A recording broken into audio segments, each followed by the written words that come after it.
Hello friends, बीकेजी technical में आप सभी लोग का स्वागत है। तो फ्रेंड्स, आप लोग थंबनेल में देख ही चुका होगा ये वीडियो किससे रिलेटेड है।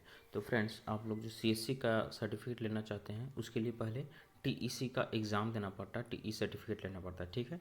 तो टीईसी सर्टिफिकेट लेने के लिए फ्रेंड्स, सबसे पहले मैं बताता हूँ, सीएससी सर्टिफिकेट लेने के लिए आपको टीईसी का सर्टिफिकेट लेना पड़ता है। तो टीईसी सर्टिफिकेट लेने के लिए आपको टीईसी का ये एग्ज़ाम देना पड़ता है। तो एग्ज़ाम में टोटल 10 असेसमेंट रहते हैं। हर असेसमेंट में 10-10 क्वेश्चन रहते हैं, यानी कि टोटल 100 क्वेश्चन रहते हैं।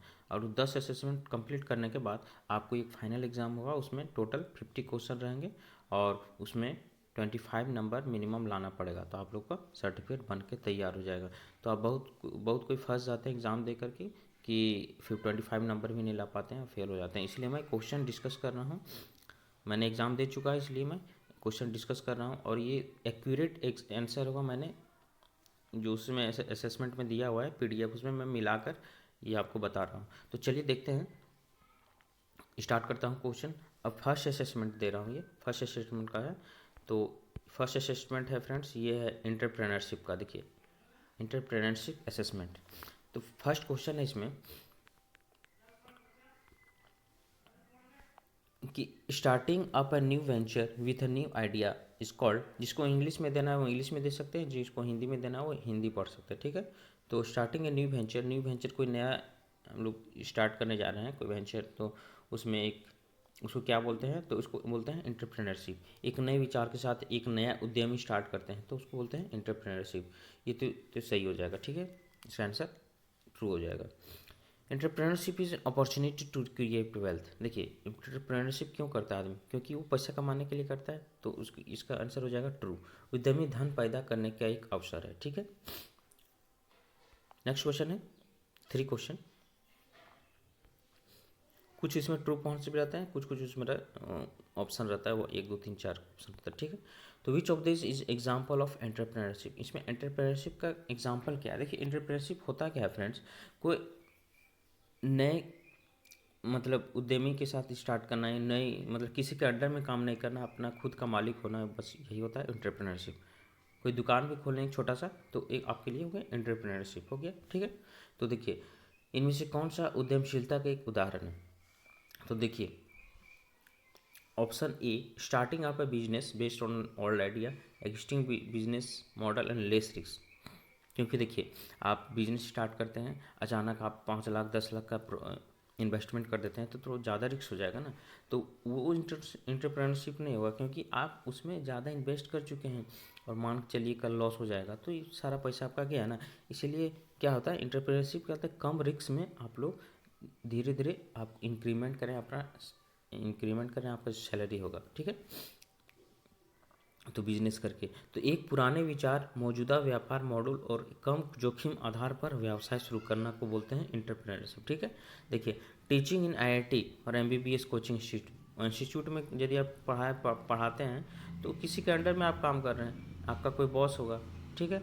कोचिंग इंस्टीट्यूट का जो बॉस होगा वो आपका बॉस होगा, ठीक है। तो ये आपका इंटरप्रेन्योरशिप नहीं होगा। देखिए, starting up business based on new app software with high risk, ठीक है, या ज़्यादा रिस्क है। देखिए, और किसी के ऐप में आप काम करते हैं, मान लीजिए कल को ऐप बंद हो जाएगा तो आप तो रोड पे आ जाएंगे, ठीक है। तो ये आपका इंटरप्रेन्योरशिप नहीं होगा, ठीक है। और देखें, नेक्स्ट है नन ऑफ दिस। तो इसका आंसर हो जाएगा 3 का ए।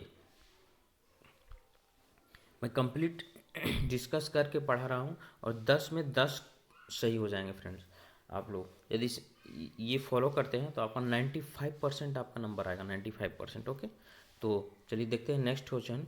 Which of this is an example of entrepreneurship? देखिए, इसमें एंटरप्रेन्योरशिप का एग्जाम्पल कौन है? तो starting up a new type of restaurant. देखिए, न्यू टाइप ऑफ, मैंने क्या बोला था, एक नया दुकान भी खोलते हैं छोटा सा, तो वो भी एंटरप्रेन्योरशिप होगा, ठीक। एक नया रेस्टोरेंट खोलते हैं आप छोटा सा, तो वो आपका हो गया एंटरप्रेन्योरशिप, ठीक है। Working in A call centre, BPO centre में आप लोग काम करते हैं, ठीक है, तो आपका एंटरप्रेन्योरशिप नहीं होगा, आप किसी के अंडर में काम करना है, तो ये नहीं होगा। Teaching mathematics in coaching centre, ये भी नहीं होगा, किसी के अंडर में किसी के कोचिंग सेंटर में आप पढ़ा रहे हैं, बस टीचर के मानना मात्र के हैं, ठीक है, भी नहीं होगा। Managing and completing task given to the boss of company, कोई बॉस आपको कोई कंपनी में कोई टास्क दे रहा है, भी ये आपका एंटरप्रेन्योरशिप नहीं होगा, ठीक है। नेक्स्ट है आपका क्वेश्चन नंबर 5। क्या बोल रहा है, देखिए, कि entrepreneurship is one who involve in few of this activity, managing, organizing, innovation, assuring risk. देखिए ये क्या बोल रहा है कि एंटरप्रेन्योरशिप उसको बोलते हैं जो उसमें क्वालिटी होना चाहिए मैनेज करने का, ऑर्गेनाइज करने का, और थोड़ा सा रिस्क जोखिम उठाने का भी उसमें क्वालिटी होना चाहिए। तो उद्यमी वह होता है जो कि गतिविधियों के फ्यू शामिल होता है प्रबंधन, आयोजन, नवाचार, जोखिम ग्रहण करना। तो ये आपका ट्रू हो जाएगा। अब नेक्स्ट क्वेश्चन 6 नंबर का है, entrepreneurship does the following activity, managing, organizing and make all the decision by himself. खुद से डिसीजन लेना, ठीक है। तो ये होता है एंटरप्रेन्योरशिप। एंटरप्रेन्योरशिप में ये होता है कि मैंने क्या बोला था कि आपने खुद का मालिक होना चाहिए। तो वही होता है कि खुद का डिसीजन होना चाहिए। आपका खुद का छोटा सा शॉप है तो खुद डिसीजन लेंगे, आज बंद रखेंगे, खुला रखेंगे, कल मेरे को कोई अर्जेंट हो गया तो कल बंद कर सकते हैं। लेकिन कहीं इंस्टीट्यूट में कहीं काम करना है या कोई भी जगह किसी कंट्री में, तो आपको पहले परमिशन लेना पड़ता है छुट्टी के लिए, ठीक है। तो ये होता है अपना खुद का डिसीजन लेंगे। कोई भी नया कुछ सेटअप करना है तो आपको खुद डिसीजन होगा कि हाँ सेटअप कर सकता हूँ कि नहीं कर सकता हूँ, ठीक है। तो ये आपका नेक्स्ट क्वेश्चन है friends, an entrepreneur is a person who takes less risk, avoid experiment, ठीक है। तो ये क्या बोल रहा है कि एंटरप्रेन्योर इसको बोलते हैं जो कि कम रिस्क लेता है लेकिन अवॉइड करता है एक्सपेरिमेंट। तो ये आपका गलत हो जाएगा फ्रेंड्स, आपका फॉल्स हो जाएगा। क्यों फॉल्स हो जाएगा? क्योंकि ये पर्सन हु टेक्स लेस कम रिस्क थोड़ा सा लेना चाहिए, ठीक है, लेकिन अवॉइड एक्सपेरिमेंट, आप एक्सपेरिमेंट करना पड़ेगा ना। आप कोई नया काम करते हैं तो वो एक्सपेरिमेंट कहलाता है। तो नया काम आपको एक्सपेरिमेंट नहीं करेंगे तो आप फेल होंगे या सक्सेस होंगे, वो तो बात की बात है। लेकिन आपको एक्सपेरिमेंट पहले करना पड़ेगा। आप पहले सोच लेंगे मैं फेल हो जाऊंगा, मैं ये सब इतना बड़ा इन्वेस्टमेंट, इतना छोटा इन्वेस्टमेंट नहीं करूंगा, फेल हो जाऊंगा, तो उसी को बोलते हैं एक्सपेरिमेंट। तो एक्सपेरिमेंट जरूरी होता है एंटरप्रेन्योर के लिए, ठीक है। तो इसका आंसर फॉल्स हो जाएगा। ये वर्ड नहीं रहता है तो ये ट्रू हो जाता है, ठीक है।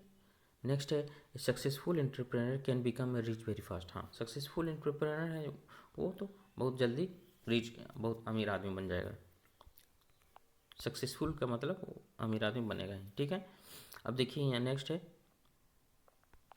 All people who want to business based on a new idea are always successful. देखिए ये बोल रहा है कि all the people who startup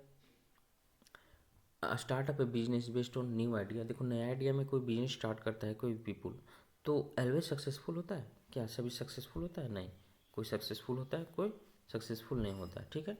तो इसका आंसर गलत हो जाएगा क्योंकि सभी सक्सेसफुल नहीं होते हैं। कोई सक्सेसफुल मान चलिए कुछ आदमी सक्सेसफुल हुआ, किसी का सक्सेसफुल नहीं हुआ, तो उसको बंद करना पड़ जाएगा ना।